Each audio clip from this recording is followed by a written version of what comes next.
Habiendo oído atentamente Sancho la relación que hizo el estudiante del desgraciado amor de Basilio y de cómo andaba el mozo de embelesado y fuera de sí, que más próximo estaba de acabar en el sepulcro que de seguir alentando, dijo: Dios lo hará mejor, que Dios que da la llaga, da la medicina. Nadie sabe lo que está por venir. De aquí a mañana muchas horas hay, y en una, y aun en un momento, se cae la casa. Yo he visto llover y hacer sol todo a un mismo punto. Tal se acuesta sano la noche que no se puede mover otro día. Y díganme, ¿por ventura habrá quien se alabe que tiene echado un clavo a la rodaja de la fortuna? No, por cierto, y entre el sí y el no de la mujer no me atrevería yo a poner una punta de alfiler porque no cabría. Denme a mí que Quiteria quiera de buen corazón y de buena voluntad a Basilio, que yo le daré a él un saco de buena ventura, que el amor, según yo he oído decir, mira con unos antojos que hacen parecer oro al cobre, a la pobreza riqueza y a las lagañas perlas. ¿A dónde vas a parar, Sancho? Que seas maldito. Que cuando comienzas a ensartar refranes y cuentos, no te puede esperar sino el mismo Judas que te lleve. Dime, animal, ¿qué sabes tú de clavos, ni de rodajas, ni de otra cosa ninguna? No, pues si no me entienden, no es maravilla que mis sentencias sean tenidas por disparates. Pero no importa, yo me entiendo. Y sé que no he dicho muchas necedades en lo que he dicho, sino que vuesa merced, señor mío, siempre es fiscal de mis dichos y aun de mis hechos. Fiscal, has de decir que no friscal. Prevaricador del buen lenguaje, que Dios te confunda. No se apunte vuesa merced conmigo, pues sabe que no me he criado en la corte ni he estudiado en Salamanca para saber si añado o quito alguna letra a mis vocablos. Sí que válgame Dios, no hay para qué obligar al sayagués a que hable como el toledano, y toledanos puede haber que no las corten en el aire en esto del hablar polido. Así es, porque no pueden hablar tan bien los que se crían en las tenerías y en Zocodover como los que se pasean casi todo el día por el claustro de la iglesia mayor, y todos son toledanos. El lenguaje puro, el propio, el elegante y claro, está en los discretos cortesanos, aunque hayan nacido en Majalaonda.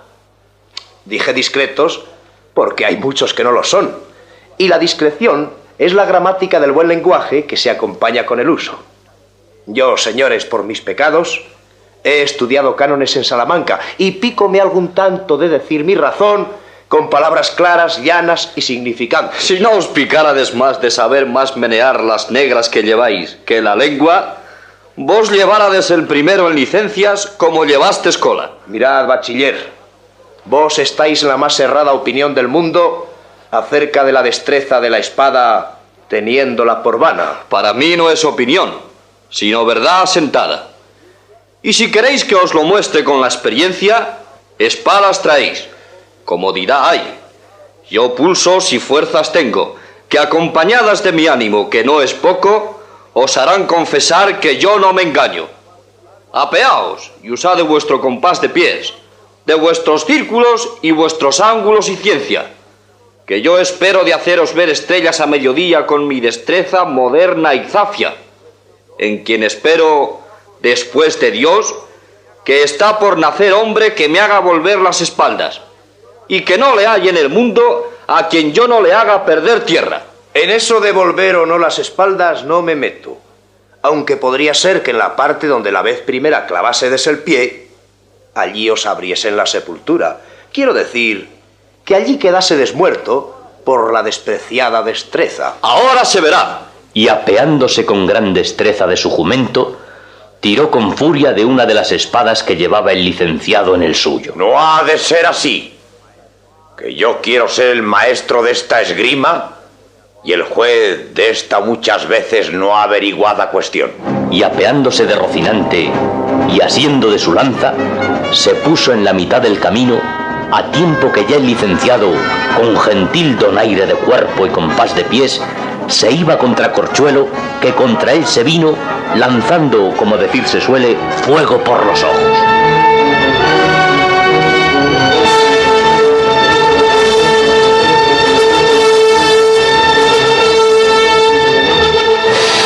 los otros dos labradores del acompañamiento, sin apearse de sus pollinas, sirvieron de espectadores en la mortal tragedia.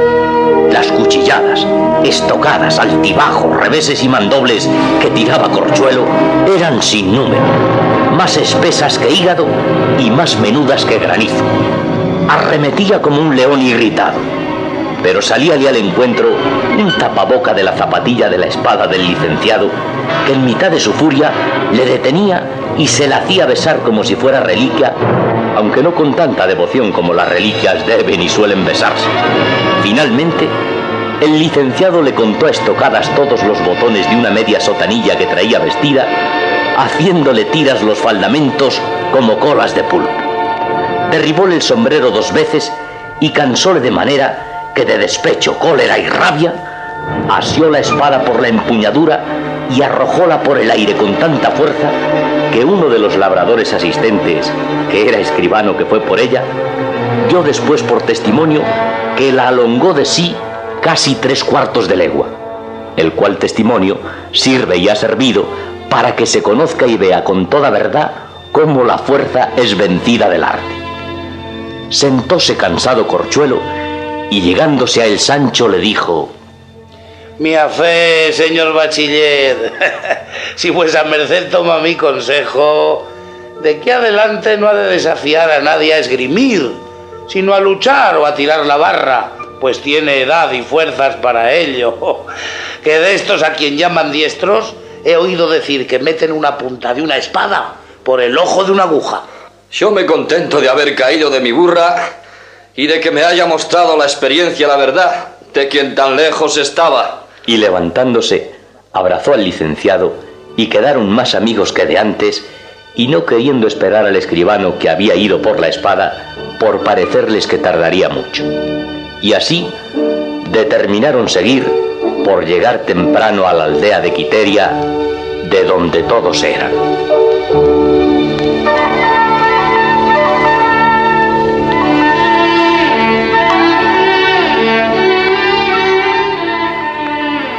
En lo que faltaba del camino, les fue contando el licenciado las excelencias de la espada con tantas razones demostrativas y con tantas figuras y demostraciones matemáticas, que todos quedaron enterados de la bondad de la ciencia y Corchuelo reducido de su pertinacia.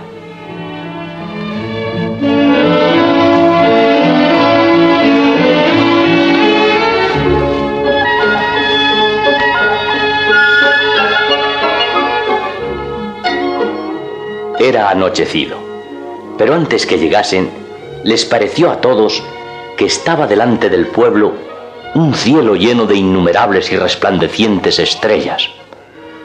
Oyeron asimismo confusos y suaves sonidos de diversos instrumentos, como de flautas, tamborinos, salterios, albogues, panderos y sonajas.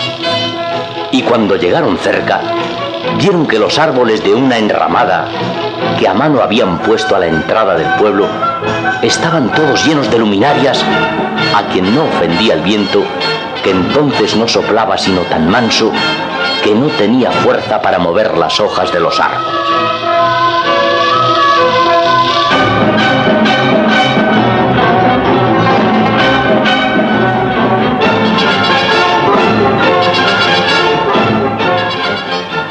No quiso entrar en el lugar Don Quijote, aunque se lo pidieron así el labrador como el bachiller, pero él dio por disculpa, bastantísima a su parecer, ser costumbre de los caballeros andantes dormir por los campos y florestas antes que en los poblados, aunque fuese debajo de dorados techos.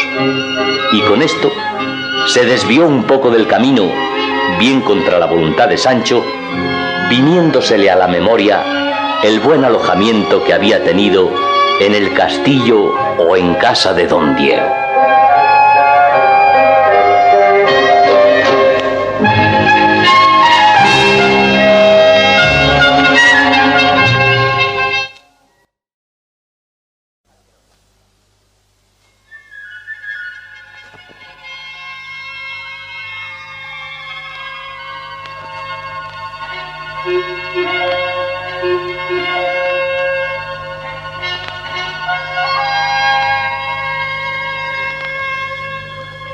Apenas la blanca aurora había dado lugar a que el luciente Febo, con el ardor de sus calientes rayos, las líquidas perlas de sus cabellos de oro enjugase, cuando Don Quijote, sacudiendo la pereza de sus miembros, se puso en pie y llamó a su escudero Sancho, que aún todavía roncaba. Lo cual, visto por Don Quijote, antes que le despertase, le dijo: Oh tú, bienaventurado sobre cuantos viven sobre la haz de la tierra, pues sin tener envidia ni ser envidiado, duermes con sosegado espíritu. Ni te persiguen encantadores, ni sobresaltan encantamentos. Duerme, digo otra vez, y lo diré otras 100, sin que te tengan en continua vigilia celos de tu dama, ni te desvelen pensamientos de pagar deudas que debas, ni de lo que has de hacer para comer otro día tú y tu pequeña y angustiada familia. Ni la ambición te inquieta, ni la pompa vana del mundo te fatiga, pues los límites de tus deseos no se extienden a más que a pensar en tu jumento, que el de tu persona sobre mis hombros le tienes puesto, contrapeso y carga que puso la naturaleza y la costumbre a los señores. Duerme el criado y está velando el señor, pensando cómo le ha de sustentar, mejorar y hacer mercedes. La congoja de ver que el cielo se hace de bronce sin acudir a la tierra con el conveniente rocío no aflige al criado, sino al señor, que ha de sustentar en la esterilidad y hambre al que le sirvió en la fertilidad y abundancia. A todo esto no respondió Sancho, porque dormía, ni despertara tan presto si Don Quijote, con el cuento de la lanza, no le hiciese volver en sí. Despertó en fin soñoliento y perezoso, y volviendo el rostro a todas partes dijo: De la parte de esta enramada, si no me engaño, sale un tufo y olor harto más de torreznos asados que de juncos y tomillos. Bodas que por tales olores comienzan, para mi santiguada que deben de ser abundantes y generosas. Acaba, glotón. Ven, iremos a ver estos desposorios por ver lo que hace el desdeñado Basilio. Más que haga lo que quisiere. No fuera el pobre y casárase con Quiteria. No hay más sino no tener un cuarto y querer casarse por las nubes. A la fe, señor, yo soy de parecer que el pobre debe de contentarse con lo que hallare y no pedir cotufas en el golfo. Yo apostaré un brazo que puede Camacho envolver en reales a Basilio.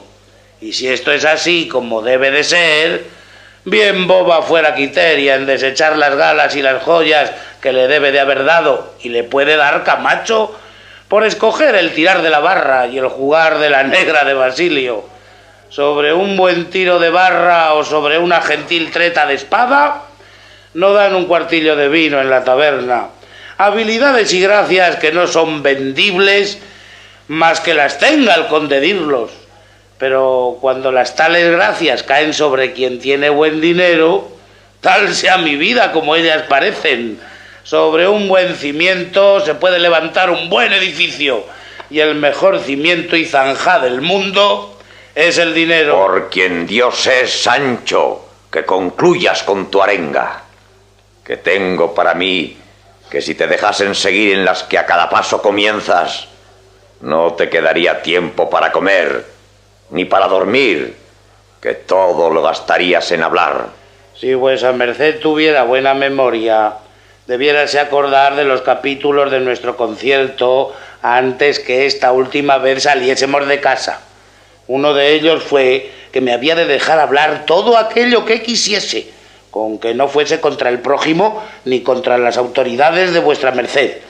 Y hasta ahora me parece que no he contravenido contra tal capítulo. Yo no me acuerdo, Sancho, del tal capítulo. Y puesto que sea así, quiero que calles y vengas. Que ya los instrumentos que anoche oímos vuelven a alegrar los valles. Y sin duda los desposorios se celebrarán en el frescor de la mañana y no en el calor de la tarde. Hizo Sancho lo que su señor le mandaba, y poniendo la silla a Rocinante y la albarda al rucio, subieron los dos y paso ante paso se fueron entrando por la enramada.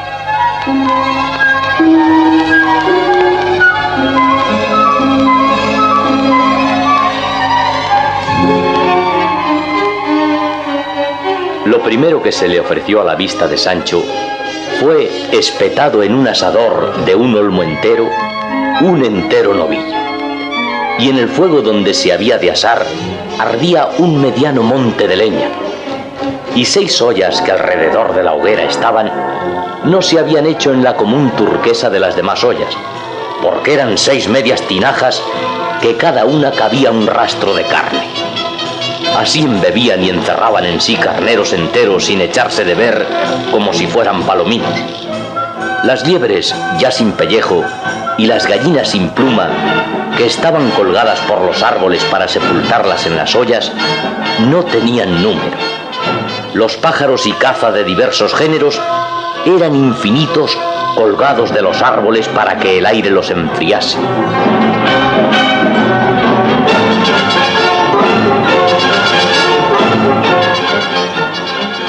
Contó Sancho más de 60 zaques de más de 2 arrobas cada uno, y todos llenos, según después pareció, de generosos vinos. Así había rimeros de pan blanquísimo, como lo suele haber de montones de trigo en las eras. Los quesos, puestos como ladrillos enrejalados, formaban una muralla, y 2 calderas de aceite, mayores que las de un tinte, servían de freír cosas de masa con 2 valientes palas que las sacaban fritas y las zambullían en otra caldera de preparada miel que allí junto estaba.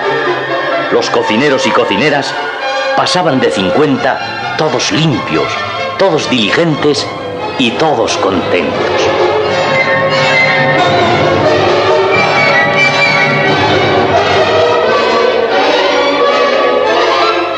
En el dilatado vientre del novillo estaban 12 tiernos y pequeños lechones que, cosidos por encima, servían de darle sabor y enternecerle.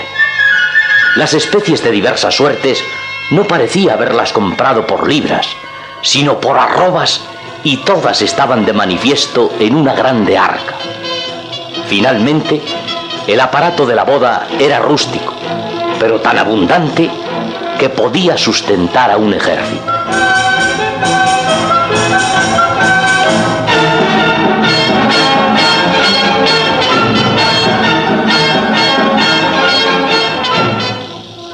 Todo lo miraba Sancho Panza, y todo lo contemplaba, y de todo se aficionaba.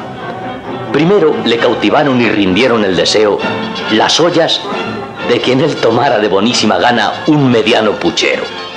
Luego le aficionaron la voluntad los zaques, y últimamente las frutas de sartén, si es que se podían llamar sartenes, las tan horondas calderas.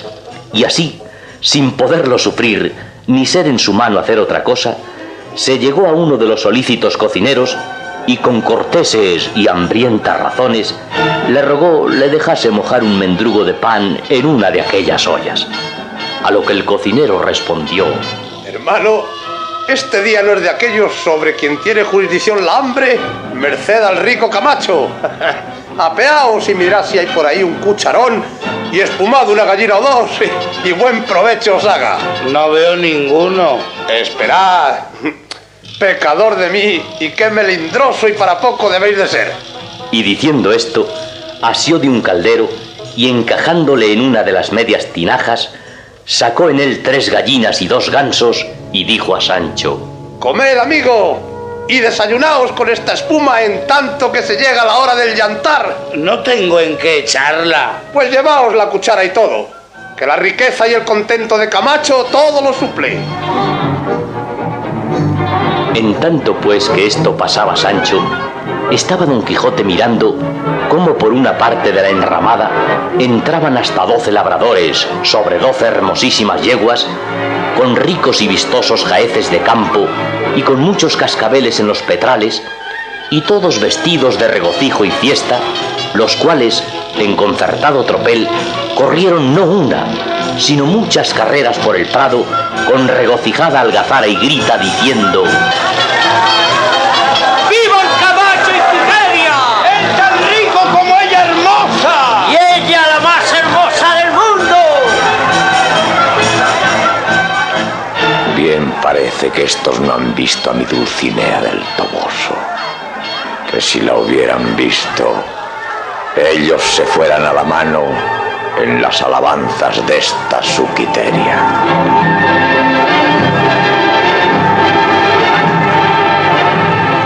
De allí a poco comenzaron a entrar por diversas partes de la enramada muchas y diferentes danzas, entre las cuales venía una de espadas de hasta 24 zagales de gallardo parecer y brío, todos vestidos de delgado y blanquísimo lienzo, con sus paños de tocar labrados de varias colores de fina seda. Y al que los guiaba, que era un ligero mancebo, preguntó uno de las yeguas si se había herido alguno de los danzantes. Por ahora, bendito sea Dios, no se ha herido nadie. Todos vamos sanos. Y luego comenzó a enredarse con los demás compañeros con tantas vueltas y con tanta destreza que, aunque Don Quijote estaba hecho a ver semejantes danzas, ninguna le había parecido tan bien como aquella.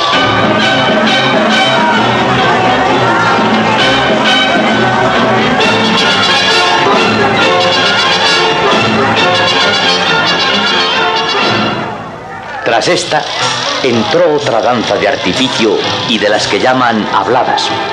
Era de 8 ninfas repartidas en 2 hileras.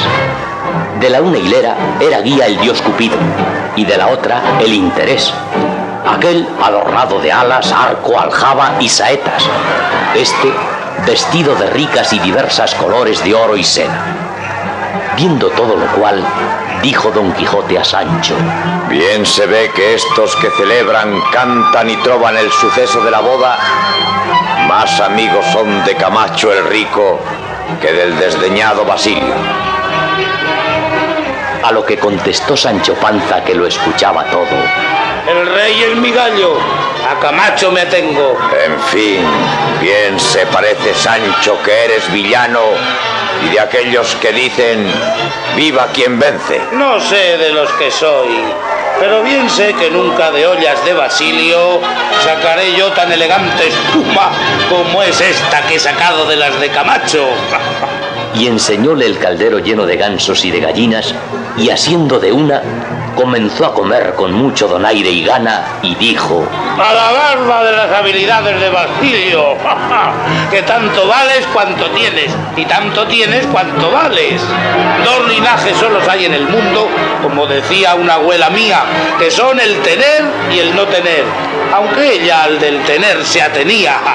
Y el día de hoy, mi señor Don Quijote, antes se toma el pulso al haber que al saber. Un asno cubierto de oro parece mejor que un caballo enalbardado. Así que vuelvo a decir que a Camacho me atengo, de cuyas ollas son abundantes espumas, gansos y gallinas, liebres y conejos, y de las de Basilio serán, si viene a mano, y aunque no venga sino al pie, aguachirle. ¿Has acabado tu arenga, Sancho? Habréla acabado, porque veo que vuesa merced recibe pesadumbre con ella. Que si esto no se pusiera de por medio, obra había cortada para 3 días. Y diciendo esto, comenzó a dar de nuevo asalto a su caldero con tan buenos alientos que despertó los de Don Quijote. Y sin duda le ayudara, si no lo impidiera lo que es fuerza, se siga adelante.